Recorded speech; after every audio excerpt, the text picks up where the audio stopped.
What's up, everyone? Back with another video that does have to do with the sniper shields from the most previous video on my channel, and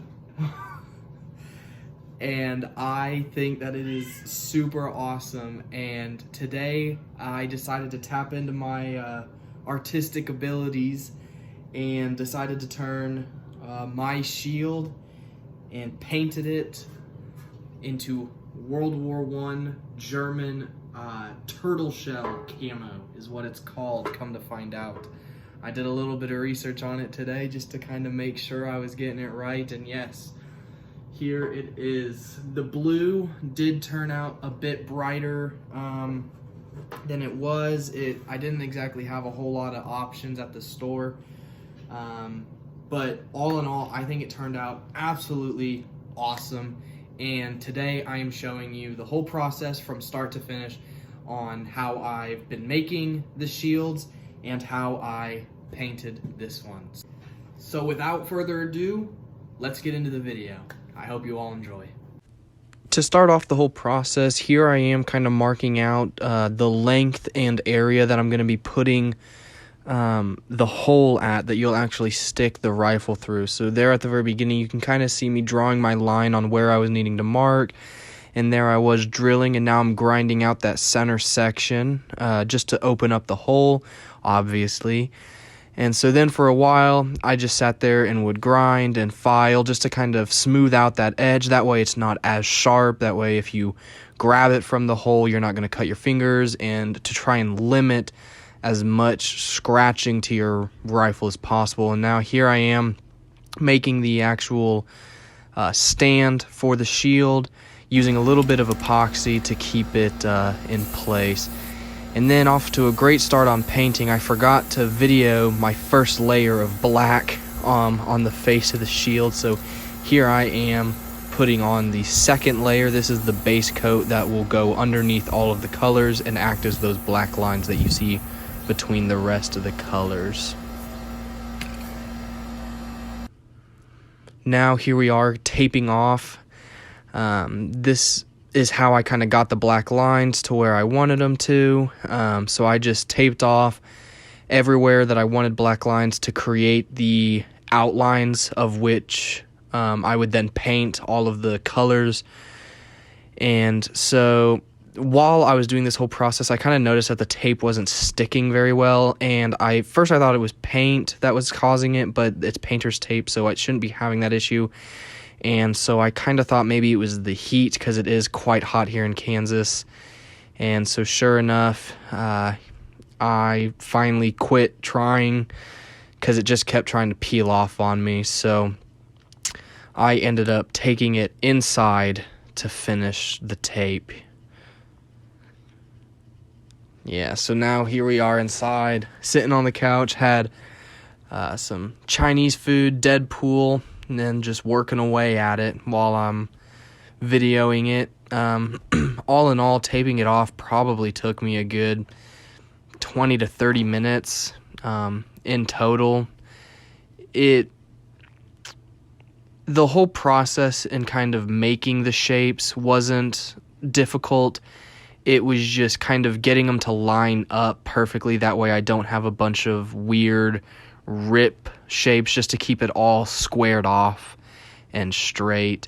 And I also didn't want to have too many small areas, but I also didn't want to have it all just absolutely massive areas. So there you can kind of see I have some smaller sections and also some larger sections, just to kind of give it a little bit of,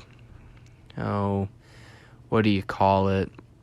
Some variation throughout it. That way I have some small, some big, and it's not all just the same size.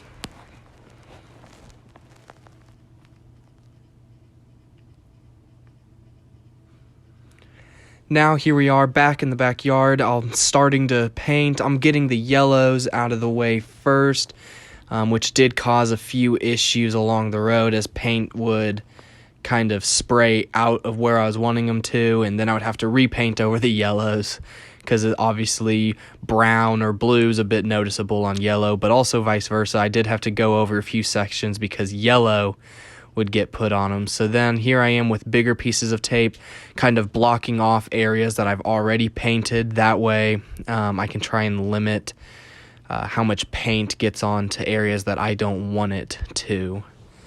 Which, again, as I was saying, sometimes I did have paint get into other areas, so later on you may see me kind of going over some areas a second time.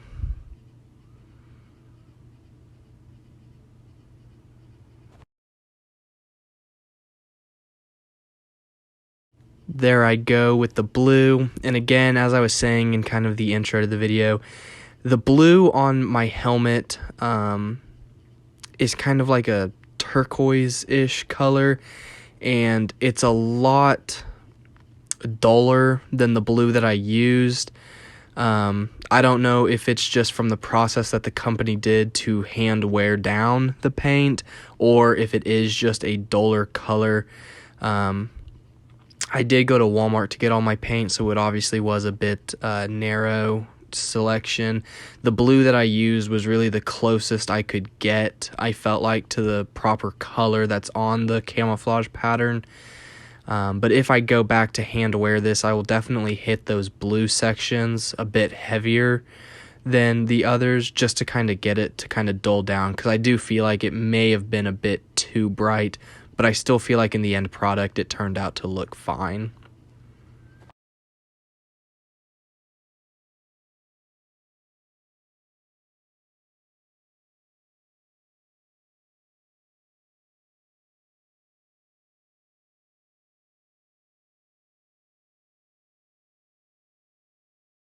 Here in a second I realized that I didn't have enough paint colors, so I went to Walmart, went to the paint and hardware section, grabbed me some green paint, walked to the counter and checked out, and took it on home to finish up painting. Look at those shields. Almost done, guys. Obviously gotta pet the cat.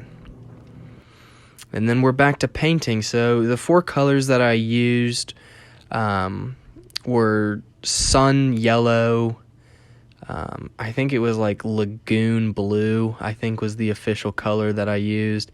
And then I used the espresso brown, and then I used hunter green. But starting off, I kind of laid it on a bit heavy, and so some sections I felt like were a bit too bright of a green. So here at the beginning I was kind of experimenting, kind of putting a layer of green and then a light layer of the espresso over it to kind of dull out the green a bit, just so that it's not as bright and it's a bit of a darker, almost kind of like a brownish green. Just because I felt like right there you can kind of see that green's a little bright, I feel like, but that could also just be the sun shining on it. But especially up at that first top section that I did with the hunter green, it was just way too light of a color for me. So later on in the segments, I kind of held the can out a bit farther away. That way it was a lot lighter of a coating. That way the black base coat kind of had some effect on the green. That way it wasn't so bright and it had a little bit of a darker tone to it. And in the final product, I feel like it all worked out fine, especially with the espresso mixture. It definitely helped dull up that green a lot. And again with the tape, taping off areas. That way I'm not mixing paint together, because then on the areas that I had to go back, it was definitely a bit of a process, especially on the yellows. That big yellow section in the middle, I got a little bit of espresso brown on, and trying to paint over that was a bit of a hassle because I didn't want to lay the paint on so thick that it was just super like shiny and like a big puddle. But I also had to put enough on to cover up the brown through the yellow, as the yellow is such a light color that any dark wet paint was just hard to cover up. So there I am adjusting the thicker painter's tape to kind of just shield away the already painted sections.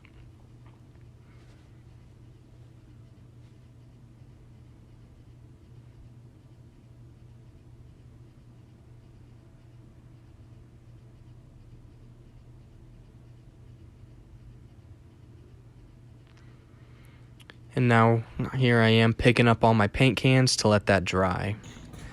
And of course, got to make sure to pet the cats. There's 1, there's 2, and there's 3.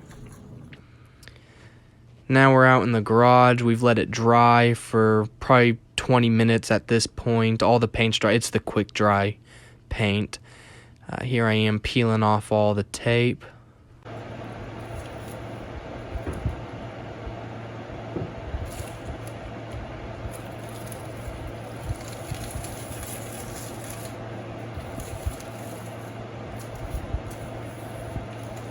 Look at that reveal from the black lines breaking up the different segments. This entire time peeling off this tape, I was just getting so excited because the entire time I was just worried that this was going to turn out to look awful. And when I peeled off that tape, it was just so amazing to see the black break up those colors, and it turned out to look awesome in my opinion.